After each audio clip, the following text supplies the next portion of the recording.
Quando surge família, sejam bem-vindos a mais um vídeo. Tô um pouquinho sumido aqui, na verdade acho que nas últimas 2 semanas fiz poucos conteúdos, porque de fato foi um ano bem desgastante para nós torcedores do Palmeiras, e desde que o Palmeiras encerrou sua temporada e ficou em férias e teve essas festas de fim de ano, hoje é o último dia do ano, né? Passa algumas coisas na nossa cabeça, algumas reflexões de como foi o ano, do que a diretoria, a comissão técnica, os jogadores fizeram para que a gente chegasse nesse último dia do ano e olhasse para trás e falasse o que aconteceu em 2025, né? E aí vem esse programa Acesso Total da Globo, um baita de um documentário, de uma profissionalização muito boa. A parada não é com a Globo, não é com os produtores do conteúdo em si, porque é legal a gente ter acesso a bastidores que não convém mostrar na mídia tradicional e a gente não acaba vendo no dia a dia. Então é bem legal para nós torcedores. Só que você ter acesso total a um documentário em um dos piores anos das últimas décadas do Palmeiras, e eu digo isso com propriedade porque muita gente vai falar: ah, mas e quando caía? Ah, mas quando não lutava por nada? Esse tempo passou. E hoje o Palmeiras ele é um patamar muito acima dos demais, principalmente aqui no estado de São Paulo. E a gente às vezes parece que é ao contrário. É que o Corinthians, o São Paulo e o Santos, que estão devendo tudo e todos, são eles que têm a posição financeira que o Palmeiras tem, a administração séria que o Palmeiras tem, e nós, Palmeiras, que temos o presidente impeachmentado, são desvio de não sei o que, clube com transfer ban, escândalo de camarote, não sei, tudo que está acontecendo com os nossos rivais, e a gente vê em campo um Palmeiras, não só em campo, mas na diretoria, que se tornou inimiga do torcedor. Hoje o Palmeiras, a Sociedade Esportiva Palmeiras, ela se tornou inimiga do seu torcedor, de mim, de você, simplesmente por opiniões contrárias, né? Porque hoje nós temos uma presidente que é competente no que faz administrativamente, mas não entende de futebol, não entende o que é amar um clube de futebol, não entende o que é a Sociedade Esportiva Palmeiras e não sabe o que é amar o nosso Palmeiras. E isso faz com que a gente se afaste cada vez mais do clube. E a gente, que eu digo, é torcida. Eu, você, a mancha, o torcedor comum, a turma do amendoim, o cara que vai no estádio, o cara que não vai no estádio, o cara que viaja, o cara que não viaja, o cara que defende, o que passa pano, o que critica, o que só reclama. Todos. Hoje o Palmeiras, ele virou um inimigo do seu torcedor. E a gente espera do fundo do nosso coração que a partir de amanhã, que inicia um novo ano, 2026, uma nova temporada, isso mude demais.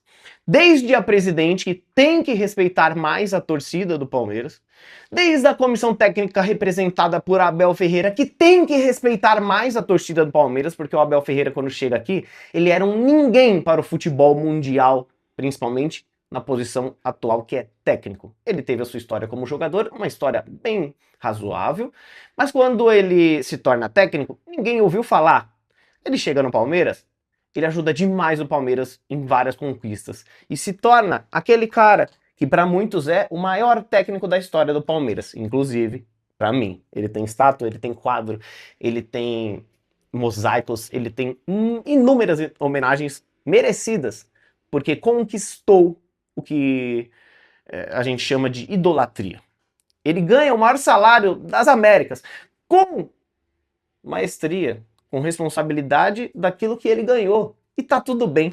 Só que ele agora tem que fazer jus a esse alto salário, a essa alta idolatria de ser o técnico do maior clube do futebol brasileiro. Então, Abel Ferreira, que em 2026 você calce mais as sandálias da humildade, respeite mais a torcida do Palmeiras e mostre trabalho que nos últimos 2 anos não teve. Você está aqui há 5 anos, vai para o seu 6º ano. Você não quer fazer apenas metade de um trabalho bom e a outra metade ruim, não é mesmo? Então que em 2026, já que você fica aqui até quando você quiser, porque a presidente já deixou isso bem claro, trabalhe mais, foque mais, respeite mais. A única coisa que você tem que fazer menos é falar menos e fazer mais, para continuar a ser o maior técnico da história da Sociedade Esportiva Palmeiras, com muito mérito que você ganhou ao longo dos últimos anos. Mas se também não estiver satisfeito, pega suas coisinhas e libera o espaço para outra pessoa querer também fazer história no maior clube do Brasil. Bom, rapaziada, desculpa o desabafo aí.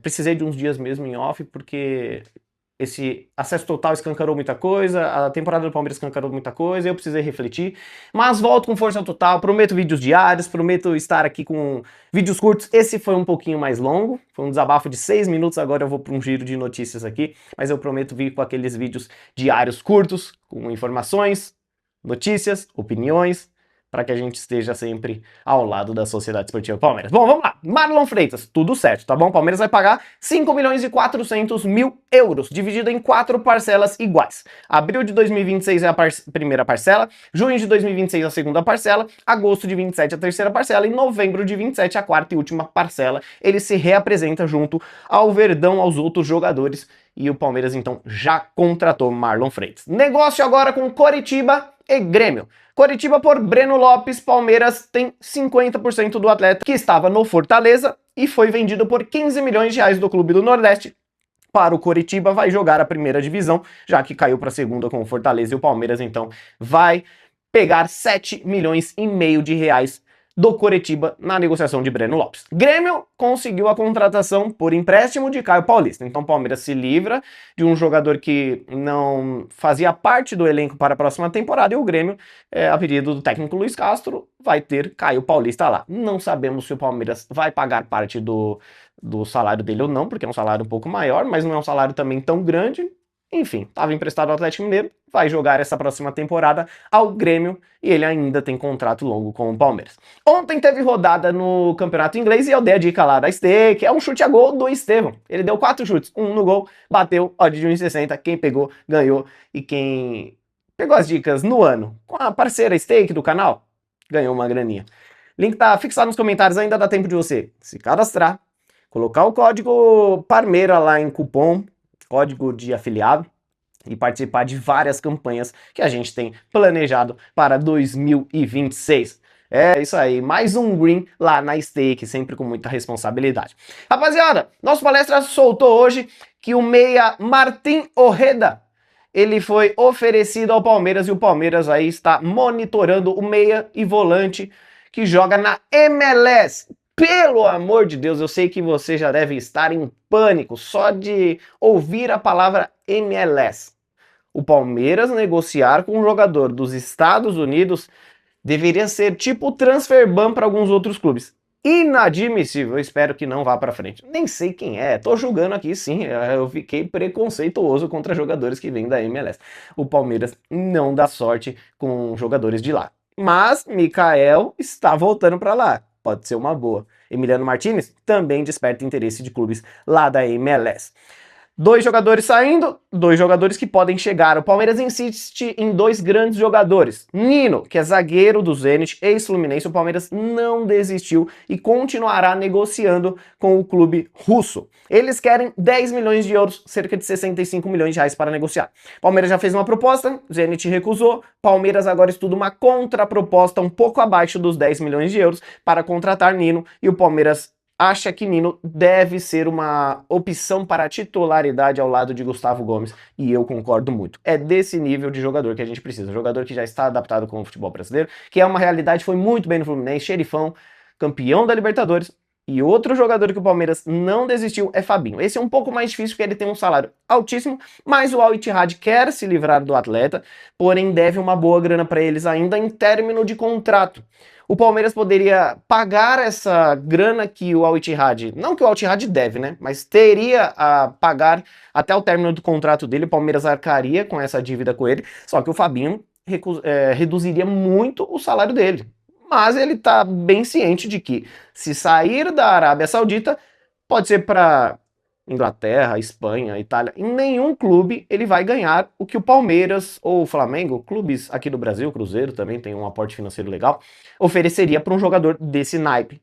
Porque lá na Europa, jogadores que já estão acima dos 30 anos, como o Fabinho, não tem mais salário alto, o Palmeiras sim quer e deseja jogadores desse naipe e tem um salário muito bom para Fabinho e balança o jogador brasileiro. Só que ele ainda tem um contrato mais longo com a Al-Ittihad para receber muito dinheiro mensalmente e também em luvas. O Palmeiras poderia pagar essas luvas, mas o salário mensal ele teria que abrir mão. Então, se Fabinho chegar a concluir que quer voltar ao Brasil e ferrar com o Palmeiras, ele vai abrir mão de muito dinheiro. Tamo junto, rapaziada. Um grande abraço pra vocês aí. Desculpa o desabafo. Desejo que você tenha um 2026 de muita paz, muita saúde, muito amor e muito Palmeiras, muitas vitórias em clássicos, em jogos importantes contra times do G6 e títulos. Títulos.